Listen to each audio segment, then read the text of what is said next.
A long time ago, like really long.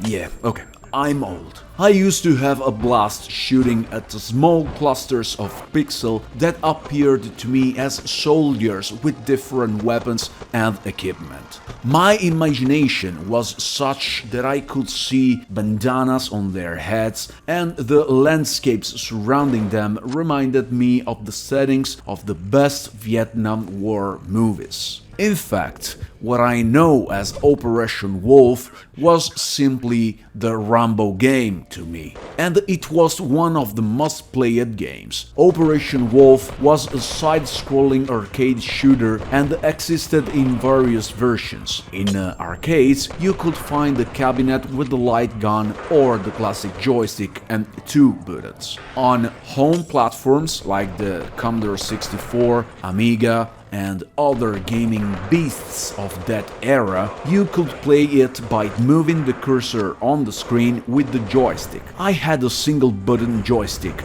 the arcade, and to throw grenades I had to press the spacebar. But back then there was no review bombings or similar complaints. On the contrary, we enjoyed finding ways to make our gameplay more comfortable and fun. Yesterday, July 13, this piece of arcade gaming history made its return with a modern remake on VR platforms. It's available on Steam VR, Quest, Pico 4 and PSVR 2. This is not a review of Operation Wolf Returns First Mission VR, but rather a detailed tale of my experience during nearly 2 hours of gameplay before requesting a refund. But don't worry though, I will explain the reason at the end. Let me tell you right away that Operation Wolf VR is an experience that is most likely targeted at nostalgic fans of the original title. Not that you will not enjoy it if you're not familiar with it, but it's a pure and extreme arcade game that even showed the score popping up from enemies when you take them down with your weapons. That yes, you can change your weapons using a wheel that opens with the left thumbstick, but they are fixed to your right hand. There is no manual reload, and to replenish your ammo, you simply lower your weapon with a snap. The aiming is guided by an on-screen indicator and aim lines, while enemy bullets move slowly, allowing you to physically dodge them. Larger projectiles, like bombs or missiles fired at you, can be dodged or destroyed by shooting them. Your hands have no other function than to look like a pair of hands, that's all. Your left hand is free, but you cannot do anything with it, while the right hand grips the weapon. Pressing the A button shows the grenade trajectory, and releasing the button throws it. Pressing the X button heals you by using one of the medkits dropped by enemies, animals or hostages that you rescue. There is a good variety of enemies, and their numbers increase as you progress through the different levels. The game is divided into missions, with each mission consisting of approximately 3 levels. At the end of each mission, you will face a boss ranging from stronger enemies to giant tanks or war helicopters. Like the original title, the movement is scrolling, sometimes sideways, sometimes frontal, and you have no ability to move freely within the environment or rotate using the thumbstick. Every movement action is limited to the available space within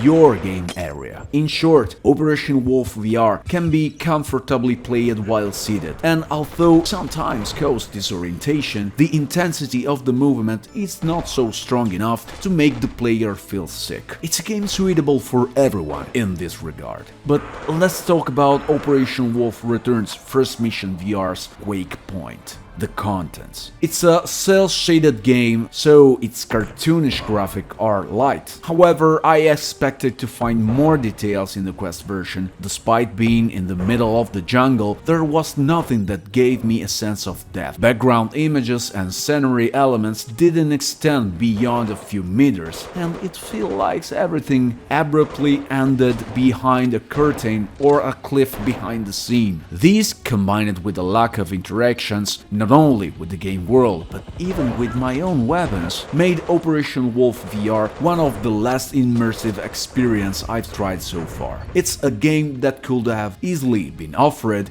in a non-VR format. Furthermore, the price set by the developers is a whopping 25 euros, undoubtedly too high for a game that lasts just a couple of hours and is not replayable. Final verdict: Operation Wolf Returns First Mission VR is a nostalgic trip back in time that only those who truly love the original title might appreciate. The intense arcade-focused experience may bore younger players, and even for those who want to try it just to relive a past memory, they must overcome the hurdle of the exorbitant price compared to the game experience and contents. Well, if you enjoy numbers, I rate this game 67.5 out of 100 and include it in the list of games to have only for genre enthusiasts and, in this case, for nostalgic fans of this title who want to experience it in VR. Now, I decided to refund it because,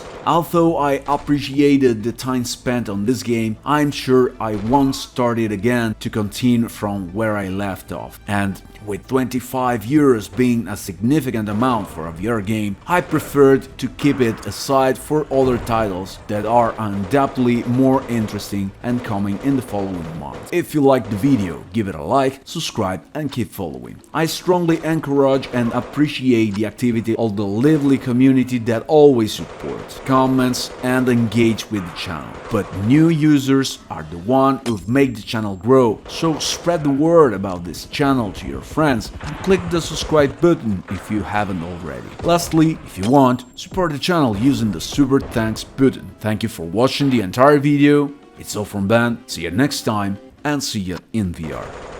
Stay safe and have fun, Riff Raff.